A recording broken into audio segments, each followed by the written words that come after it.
ಸರ್ಕಾರ ಮಾಡ್ದಂಗೆ ಅನ್ನೋ ಥರ ಹೇಳಿದ್ದಾರೆ. ಒಂದು ಅವ್ರಿಗೆ ನಾನು ಕೇಳೋಕ್ಕೆ ಬಯಸ್ತೀನಿ, ಅರ್ಧದಷ್ಟು ಕಾಂಗ್ರೆಸ್ಸಿಗರು ಮೂಲ ಕಾಂಗ್ರೆಸ್ಸಿಗರಲ್ಲ. ಅವರಿಗೆಲ್ಲ ಹರಿಪ್ರಸಾದರು ಏನಂತ ಹೋಲಿಸ್ತಾರೆ.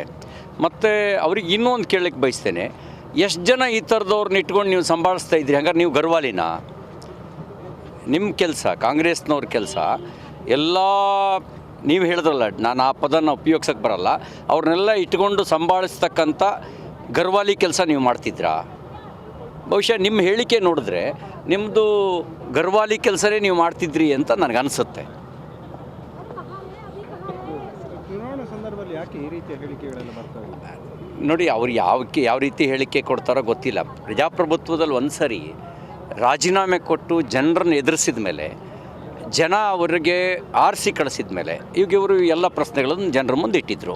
ಜನ ಇವ್ರನ್ನ ಸೋಲಿಸಿದ್ರು, ಅವ್ರನ್ನ ಗೆಲ್ಲಿಸಿದ ನಂತರ ಈ ರೀತಿ ಹೇಳಿಕೆ ಕೊಡ್ತಕ್ಕಂಥದ್ದು, ಅದು ಹಾಗಿದ್ರೆ ಇದೇ ಪದ ಅವ್ರ ಲೀಡ್ರಿಗೂ ಅನ್ವಯ ಆಗುತ್ತಾ? ಅವ್ರ ಪಾರ್ಟಿಯ ಲೀಡ್ರು ಮುಂಚೆ ಜನತಾದಳದಲ್ಲಿ ಇದ್ದರು, ರಾಜೀನಾಮೆ ಕೊಟ್ಟು ಚುನಾವಣೆ ಎದುರಿಸಿ ಮತ್ತೆ ಗೆದ್ದು ಬಂದು ಅವ್ರ ಪಾರ್ಟಿಯ ಲೀಡ್ರಾದರು. ಹಾಗಿದ್ರೆ ಅವರಿಗೂ ಅನ್ವಯ ಆಗುತ್ತಾ ಇದು?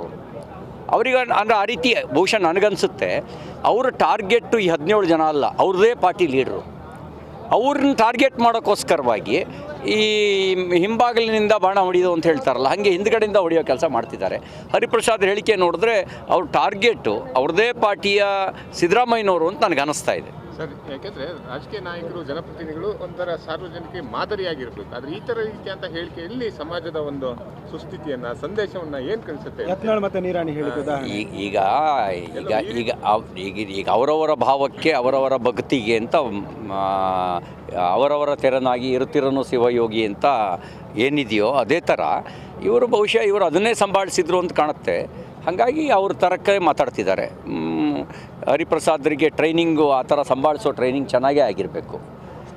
ಒಳಗೆ ಕರ್ಕೊಳ್ಳೋದು, ಹೊರಗೆ ಬಿಡೋದು ಎಲ್ಲ ಟ್ರೈನಿಂಗ್ ಚೆನ್ನಾಗೇ ಆಗಿರಬೇಕು. ಅದಕ್ಕೆ ಗರ್ವಾಲಿ ಶಬ್ದ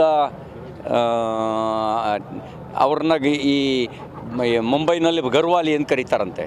ಬಹುಶಃ ಅದಕ್ಕೆ ಸೂಟಬಲ್ ಆಗಿ ಅವ್ರು ಮಾತಾಡಿದ್ದಾರೆ. ಬೆಂಗಳೂರಿನಲ್ಲಿ ಗೊತ್ತಿಲ್ಲ.